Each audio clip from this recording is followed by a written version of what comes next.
scribes and Pharisees, hypocrites all!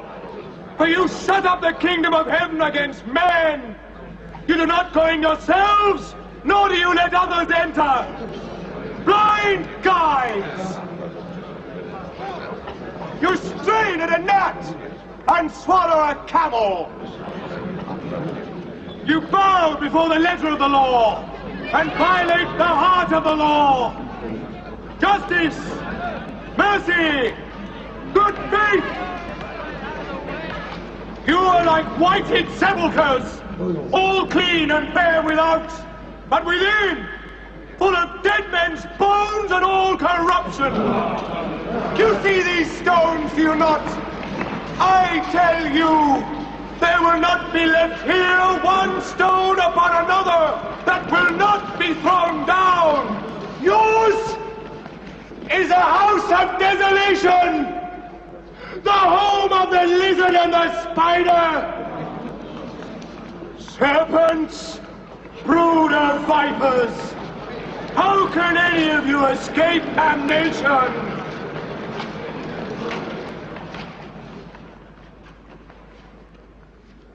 You shall not see me here again, not until you learn to cry, "Blessed is he who comes in the name of the Lord." For I and my Father are one and the same. All right, everyone. So I want to talk to you guys about the Catholic Church. The Catholic Church is a very, very weird place, and the more I look at it, the more I am just disturbed by the whole thing. The whole institution honestly scares me. Sincerely disturbs me the more I look into it. So today I spent a few hours looking into the whole topic of clerical sex abuse, and there are stories still coming out about this, and I was reading up on Catholic clergy sex abuse in Louisiana and in the state of Illinois. I mean, guys, it's just downright creepy. It's just downright horrifying. So I'm going to give you guys some stories about this. So here's one. Let's talk about some of the Catholic hierarchy and how they have abused people and how they have enabled the abuse of the most vulnerable amongst us. Children. And not only children, but also deaf children. Children who can't hear. Children who can be easily taken advantage of by demonic predators. So here is a story. Let's talk about Bishop Robert Conlon. Bishop Robert Conlon. He was the Bishop of Joliet, which is a big city in Illinois. He was the Bishop of Joliet from 2011 to 2020. He resigned in 2020 because he said, "Oh, the job of being a bishop is becoming too stressful for me," and blah, blah, blah. And Pope Francis okayed his resignation, permitted his resignation. So, oh, yeah, that's okay. So let's talk about this guy. Let's talk about this evil, malicious person. He covered up for numerous pedophiles, including Father Jacqueline and Father James Novak. So let's talk about these two priests. Father Richard Jacqueline was charged in 2017 for sexually assaulting a partially paralyzed man with an IQ of 47. So he took advantage of a man who was partially paralyzed and slow in the head and sexually assaulted him. And this was in 2017. This didn't happen in 1978, didn't happen in the 60s, didn't happen in the 70s. No.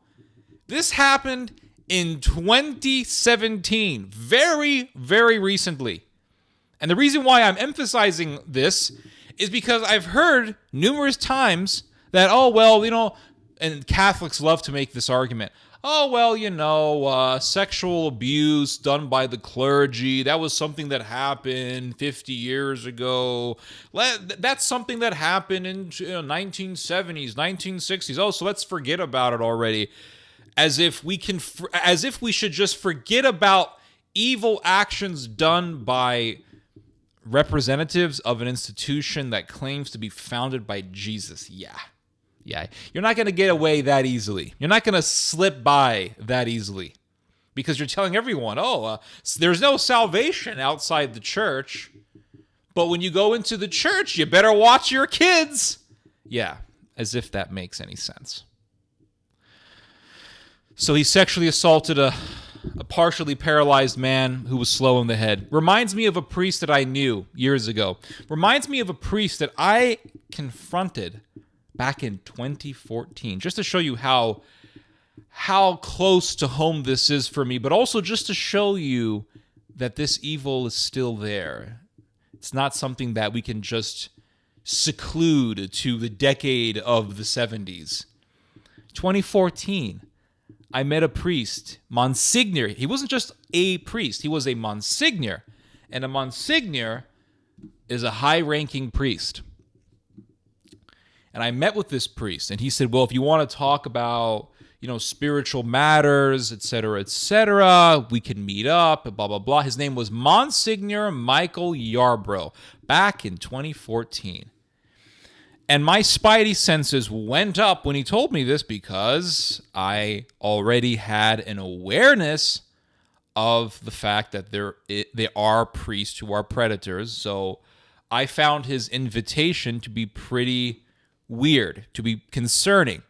So I went home and I Googled his name and I found a story that I found an article that reported that years prior to us talking, Monsignor Michael Yarbrough sexually assaulted a young man who was slow in the head. So he was a predator, and I confronted Yarbrough in his own church. Well, I took him up on his invitation. I met with him at a cafe, and in front of a whole bunch of people in a public place, it's on video, you can watch it, I publicly confronted Yarbrough about the fact that he was a predator. And I brought up the name of his victim. I said, does the name Hector Escalante ring a bell? That was the name of his victim, Hector Escalante. And he turned all red, and he got up, he power walked out of the store. It was, I'll be honest with you, I enjoyed confronting him because I enjoy fighting evil. I enjoy it. It's my life's purpose. And it's like what the Bible says. Christ came for this reason, to destroy the works of the devil. We have to fight against evil. Just like Jesus went into the temple and whipped these merchants out of his temple, out of his father's house. And I later on went to Yarbrough's church and I confronted him in the church, and the ushers came and they surrounded me, and it was just like crazy. And I said, this guy's a predator. He sexually assaulted a young man. Oh, they didn't care. No, they didn't care. And one of them even said, oh, I don't care who reported it. I don't believe it. Blah, blah, blah. He's our Monsignor. And that's what they told me. And that was a sample I was getting of the reality of the Catholic Church. Anyway, going back to these priests. The other priest that Bishop Robert Conlon covered up for was Father James Novak. Now, Novak faced multiple accusations of child sex abuse. And the Diocese of Joliet reportedly paid out more than $4 million to 8 men who claimed Novak abused them as minors. And yet, Bishop Robert Conlon paid for both men, Father Richard Jacklin, the guy who sexually assaulted the partially paralyzed man who was slow in the head, and James Novak. He paid for both men to reside at the St. John Vianney Villa in Naperville, Illinois, which is right next to a junior high school where you have minors. So here's this bishop, and this is why I hate it. I hate it when people come up and they say things like, hate is a very strong word, but I find it very dubious, and I find it kind of disturbing that people would come out and say, oh, no, the Catholic Church is taking a very strong stance against predators. Well, how the hell do you explain Bishop Robert Conlon, who, knowing these two priests, Father Jacklin and Father Novak, were pedophiles, he put them in a villa in Naperville, Illinois, and the villa is right next to a junior high school. It's like, it's so sick. It's so sick. More on this Bishop Conlon guy, this Bishop Robert Conlon guy. In September of 2012, Conlon reinstated a pedophile priest by the name of F. Lee Ryan, even though Ryan had been suspended in 2010 for the sexual abuse of a 14-year-old boy. And what was Bishop Robert Conlon's justification? His justification for reinstating this pedophile priest was that child molestation was not a serious crime under canon law in the 1970s.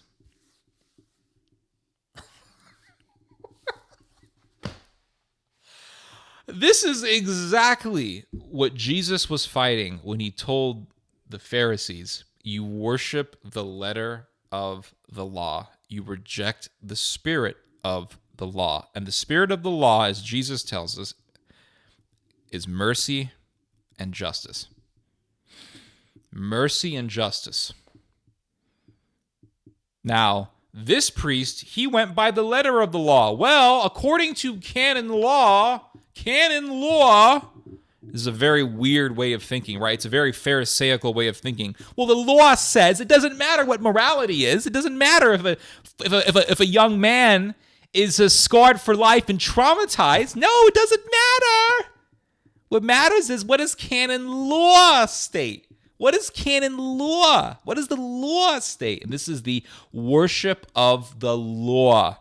Now, mercy and justice would tell us that this priest is worthy of severe punishment by the state.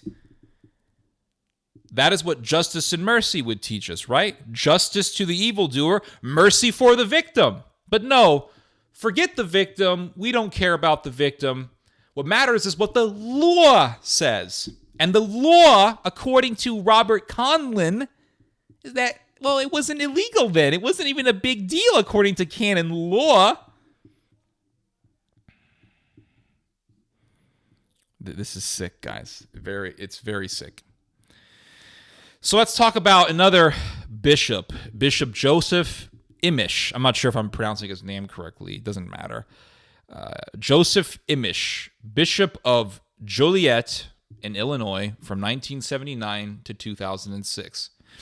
Imish, he covered up for the pedophile priests by simply moving them to different parishes. This is the classic Roman Catholic strategy, right? Just move them to a different church.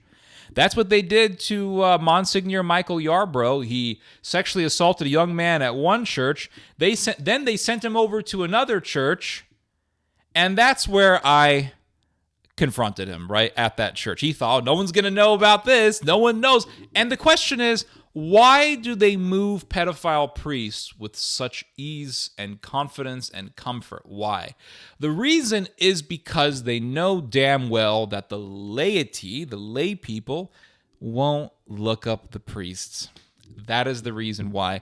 I was the only lay person who looked up Monsignor Michael Yarbrough to find out that he was a sexual assaulter.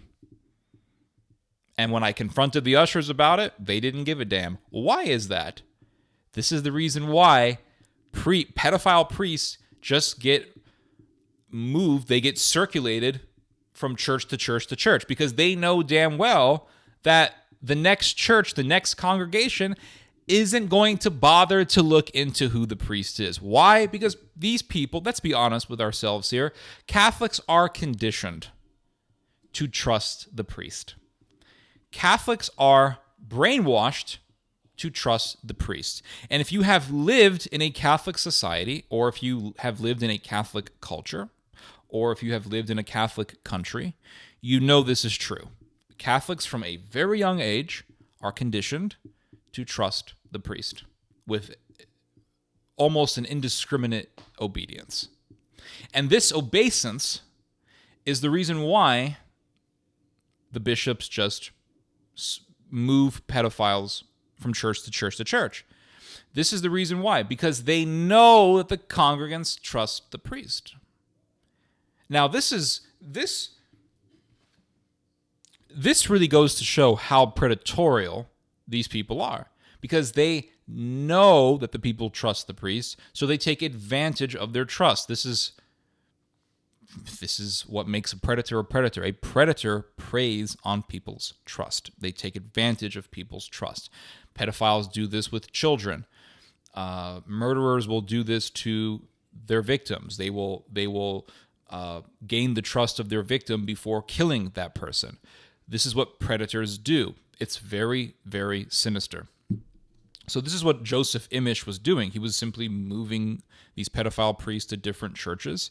And it's very disturbing. There was a report that was done in the year 2000 by ABC 7 News, and the report was on a pedophile priest who was allowed to go back into ministry. And Bishop Joseph Imish, got upset by the report from ABC 7, and he said, quote, "It's unfortunate, I think, that Channel 7 considers it newsworthy to report on something that happened 20 years ago." So in other words, it happened 20 years ago. Who cares? In other words, get over it. Now, this is something that I wanted to say in this video. And that is, the Catholic Church reminds me of a country that is guilty of genocide. If you look at countries that are guilty of atrocities, genocides, really horrific war crimes, they will either sweep those facts under the rug and just not talk about it, or they'll get upset at anybody who does talk about it, or they'll confess to it. The Catholic Church has done a little bit of both. The Catholic Church reminds me of Japan. It's not exactly Turkey. Like, Turkey just denies the Armenian genocide. Like, it didn't happen. Japan will deny but admit to it at the same time. So the Japanese government has said in the past, yeah, there were some pretty terrible crimes that were done. There was a lot of mass rape that took place. Comfort women, that was something that actually happened. The phenomena of comfort women who were used as sex slaves for the Japanese Imperial Army. But at the same time, a lot of Japanese politicians will come out and say, oh no, that didn't happen. It's all fake. Blah, blah, blah. And the Catholic Church is kind of the same way. You have all these horrific crimes that have taken place, and the Catholic Church will say, well, yeah, it happened, but, and you'll have people in the church saying things like what this Imish guy said. It happened 20 years ago, so who cares? There was an article that came out in 2018 from the New York Times about how, for example, in just 6 dioceses alone in the state of Illinois, there were over 600 pedophiles. 690, so close to 700 pedophile priests in just 6 dioceses alone in the state of Illinois. That's huge, given the fact that the population of priests is always pretty small. 690 is pretty damn big. And so it's like, if I told you, hey, there's no salvation outside of the church, and this is just how scandalous this whole thing is. If I told you, hey, salvation can't be found outside of the church, you have to go to the Catholic Church, and then you go to the Catholic Church, and it's like, well, in this in the area that you're in, there are literally hundreds of pedophile priests. I mean, would you want your children to be in a place like that? Would you trust these priests around your children? You wouldn't. This is like saying, hey, don't go into this neighborhood. There's a lot of criminals there. And then you go into the neighborhood and you get robbed. And it's like, well, what the hell? It's like, well, I told you not to go in there. If you go into a neighborhood and they say, hey, there's like 700 thieves in this neighborhood, there's a pretty good chance that you're going to get robbed. So it's pretty hard. This whole thing is very, very heartbreaking, I will say. It's extremely heartbreaking. It's heartbreaking because I always find it very sad when good people get taken advantage of. I mean, it's natural, right? It's very sad. I always find it very sad to see people taking advantage of other people's trust. Like, if you trust me with something, I don't want to take advantage of that, right? I want to respect that trust. It's like if you go into a martial arts school, right, and you sign an agreement with that school, and you become an official student with that school. There's a level of trust between the instructor and the student that has to be respected. Why? Obviously, why? Because the teacher is experienced, the teacher is skilled in the martial art, be it kickboxing, taekwondo, karate, whatever, boxing. And the teacher is more than likely going to be more athletic than the new student. And so that teacher has a lot of power. That teacher has a lot of advantage over that student. And if that teacher beats the shit out of that student and busts his ribs, and the student doesn't know what the hell he's doing, the student is way more disadvantaged. The student is way out of the league of the teacher. That teacher has abused his power, right? This is what abuse means. Abuse is what? Abuse is using your advantage over someone who doesn't have the same advantage as you do. This is why we call sexual abuse abuse. A child has no power over an adult. And a child cannot defend himself against an adult. This is what we say. This is why we say it's abuse, right? Or rape. If a man rapes a woman is not as strong as a man, and a man takes advantage of that weakness and rapes a woman. We say that this is abuse. Abuse is using your power to torment, to damage, to devastate and ruin people who cannot defend themselves. And it's just so heartbreaking that this is happening in an institution that was originally founded by Jesus. Like, this is what I find so heartbreaking. I mean, the institution was founded by Christ, and this is what's taking place. It's horrible. It's just horrible. And I've seen it myself. It's not like this is something that's all dead and gone and away. No, I've literally seen this myself. Going into the Diocese of Austin, speaking with official representatives from the Diocese of Austin for hours, only to see them do nothing. And I was talking to them, and I've told this story countless times, but I'll keep saying it probably till I die. I was reporting to them about a priest who was literally telling people that homosexuality was okay, that two men can do, abominable things to each other, and it's okay, and they don't have to go to confession.